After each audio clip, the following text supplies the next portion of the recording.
রাত গভীর। বাংলাদেশের উত্তরের সীমান্ত ঘেঁষা গ্রাম চিলাহাটি। বৃষ্টি হচ্ছে, টিনের চালে পড়ে শব্দ করছে টুকটুক। মাঝরাতে ঘুম ভাঙল আব্দুল মান্নানের। বয়সে তিনি ৮০ কোটায়, শরীর ভাঙা, কিন্তু মন এখনো তিস্তার মতোই চঞ্চল। চোখ মেলে দেখলেন মাঠ ভরা পানি। ঘরের দাওয়াত ছুঁয়ে ফেলেছে, জল আসছে। চিৎকার করে উঠল পাশের বাড়ির ছেলেটা। মান্নান কাপা গলায় বললেন, আবার তিস্তা, আবার সেই ধোকা। ঘরবাড়ি, গবাদি পশুর স্বপ্ন সব যেন একে একে চলে যাচ্ছে পানির তোড়ে। এই দৃশ্য তার নতুন নয়, বছর বছর একই কাহিনী।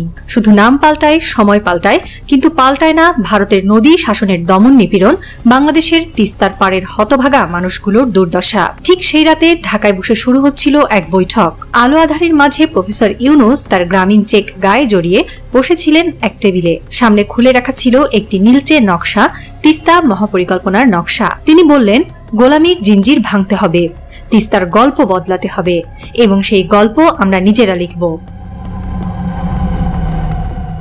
তিস্তা ছিল উত্তরের প্রাণ, এখন তা অনিশ্চয়তার নাম। কখন পানি আসবে, কতটুকু আসবে, আসবেই কি না জানার উপায় নেই। ২০১১ সালের চুক্তি আটকে যায় পশ্চিমবঙ্গের আপত্তিতে। তিস্তা এখন আর কেবল নদী নয়, এটি কৌশলের সরণি, এটি অস্ত্র, এটি দখলের মঞ্চ।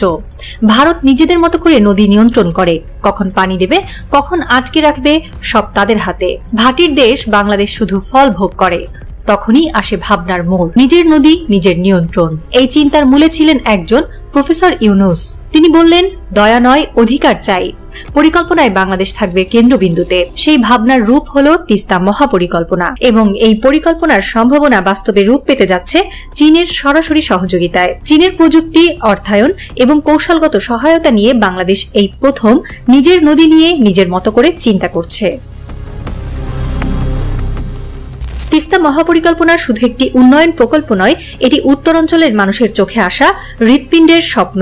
যেসব মাঠ বছরে বছরে খরা দেখে, বন্যায় ডুবে, যেসব শিশুরা শীতকালেও পায় না বিশুদ্ধ পানি, তাদের জন্য এটি বাঁচার নতুন দরজা। এই প্রকল্পের মূল উদ্দেশ্য খুব স্পষ্ট, নদীকে নিয়ন্ত্রণে এনে মানুষের জীবনমান বদলানো। ১০৮ কিলোমিটার নদী খনন করা হবে, ২ তীরে গড়ে তোলা হবে স্যাটেলাইট শহর, ফেলে রাখা জমি হবে উর্বর, নদী ভাঙন ঠেকিয়ে নতুন কৃষি অঞ্চল গড়ে তোলা হবে। সেচ ব্যবস্থা এমন হবে যাতে কৃষক আর মেঘের দিকে তাকিয়ে না থাকে। প্রতি বছর উত্তরাঞ্চলে যে ২০,০০০ কোটি টাকার ফসল নষ্ট হয়, সেটি রক্ষা করাই এই প্রকল্পের এক বড় উদ্দেশ্য। ১,১৩,০০০ কোটি টাকার সম্পদ রক্ষা, সেই সঙ্গে প্রতি বছর উৎপাদন হবে নতুন অর্থনীতির সম্ভাবনা। এটি একটি স্বপ্নের নকশা, যার ভেতরে আছে মাটি, পানি, ঘাম এবং প্রতিশোধ দীর্ঘদিনের অন্যায়ের বিরুদ্ধে। প্রকল্পের মাধ্যমে শুধু অর্থনীতি নয়, নদীকে কেন্দ্র করে গড়ে উঠবে নিরাপত্তা কাঠামো, কোস্টগার্ড, সেনা ক্যাম্প, নদীর টহল, বর্ডার বাণিজ্য ও যোগাযোগ হাব, এবং সবকিছুর মূলে আছে আন্তর্জাতিক অংশীদারিত্ব। চীনের সহায়তায় বাস্তবায়ন হচ্ছে এই মহাপরিকল্পনা। চীনের অভিজ্ঞতা, প্রযুক্তি ও বিনিয়োগ যুক্ত হয়ে বাংলাদেশের নিজস্ব নেতৃত্বে গড়ে উঠছে এক অনন্য দৃষ্টান্ত। তিস্তা এবার কেবল নদী নয়, একটা চলমান আন্দোলন, জলভিত্তিক জাতীয় আত্মপরিচয় গড়ে তোলার সংগ্রাম।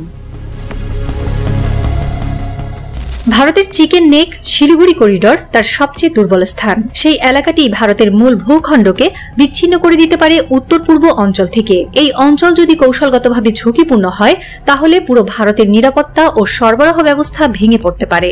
এই চিকেন নেকের খুব কাছেই তিস্তা প্রকল্প, এবং সেখানেই চীনের সহযোগিতায় বাংলাদেশের উপস্থিতি ভারতের পক্ষে দুঃস্বপ্নের মতো। কারণ কৌশলগত দিক থেকে বাংলাদেশ এখানে একটি হাবে পরিণত হচ্ছে, যেখান থেকে বঙ্গোপসাগর, উত্তর পূর্ব ভারত এবং দক্ষিণ পূর্ব এশিয়ার দিকে সহজ প্রবেশপথ খুলে যায়। তিস্তা মহাপরিকল্পনার ফলে বাংলাদেশ শুধু অর্থনৈতিক নয়, ভূ রাজনৈতিকভাবে শক্তিশালী এক রাষ্ট্রের রূপ নিচ্ছে। ভারত এটিকে যতই উন্নয়ন প্রকল্প বলে চিহ্নিত করুক, ভেতরে এটি একটি আঞ্চলিক ক্ষমতার ভারসাম্য বদলের ইঙ্গিত বহন করে। বিমস্টেক, BCIM করিডোর, সব জায়গাতেই তিস্তা প্রকল্প এক নতুন গুরুত্ব আনছে। বাংলাদেশের এই উপস্থিতি দক্ষিণ এশিয়ার রাজনৈতিক মানচিত্রে নতুন করে রং তুলছে। এটাই ভারতের জন্য মারাত্মক এক ধাক্কা। ভারতের ভয় চীনের নয়, ভারতের ভয় নিয়ন্ত্রণ হারানোর। তারা জানে দক্ষিণ এশিয়ায় জল নীতি তারা একচেটিয়াভাবে চালিয়েছে বহু বছর, আর তিস্তা ছিল সেই একচেটিয়া কর্তৃত্বের প্রতীক। কিন্তু এখন বাংলাদেশ বদলে যাচ্ছে। তিস্তা প্রকল্প সেই রূপান্তরের ঘোষণা। এই প্রকল্প বাস্তবায়নে চীনের সহযোগিতা শুধু একটি নির্মাণ সহায়তা নয়, এটি একটি রাজনৈতিক অবস্থান। ভারত যেটা বুঝে ফেলেছে তা হলো বাংলাদেশ এখন আর তাদের ছায়ার নিচে থাকতে চায় না। বাংলাদেশের এই আত্মবিশ্বাস, এই স্বাধীন কূটনীতি, এই কৌশলগত অবস্থান সবকিছুই ভারতের অভ্যন্তরীণ রাজনীতিতেও প্রতিক্রিয়া তৈরি করছে। তিস্তার পানি আটকে রেখে যারা ভেবেছিল বাংলাদেশ অনন্তকাল ধরে মাথা নিচু করে থাকবে, তাদের জন্য এই মহাপরিকল্পনা এক নির্মম বাস্তবতা। এই প্রকল্পের সাফল্য মানে শুধু তিস্তার পুনর্জাগরণ নয়, বরং দক্ষিণ এশিয়ার নতুন রাজনৈতিক ভারসাম্য সৃষ্টি। তিনি বক্তৃতা দেন না, স্লোগান দেন না, ক্যামেরার সামনে আসেন না, তিনি শোরগোল পছন্দ করেন না, কিন্তু যখন তিনি হাঁটেন তখন নড়ে ওঠে নীরবতা। প্রফেসর ইউনূসের তিস্তা নিয়ে ভাবনা ছিল নিঃশব্দ এক যুদ্ধের প্রস্তুতি। দীর্ঘদিন ধরে এই নদী দেখেছেন তিনি ভুগতে, শুকিয়ে যেতে, গিলে নিতে কৃষকের ফসল আর নদী পাড়ের ঘর। তিনি স্পষ্টতই ভেবেছেন এই নদীটা আমাদের, কিন্তু নিয়ন্ত্রণ নেই আমাদের হাতে। এই অসমতা বদলাতেই হবে। তার হাতেই এসেছে তিস্তা মহাপরিকল্পনার প্রথম নকশা। কাগজের উপর আঁকা লাল নীল রেখাগুলোর নিচে ছিল উত্তরাঞ্চলের লাখো মানুষের কান্না আর প্রত্যাশা। তিনি জানতেন উন্নয়ন শুধু কাগজে হয় না, হয় মাঠে, মানুষকে সঙ্গে নিয়ে, বাস্তবতা আর কৌশলের সমন্বয়ে। চীনের কাছে যান তিনি নিজের মতো করে। চীন সম্মত হয়েছিল।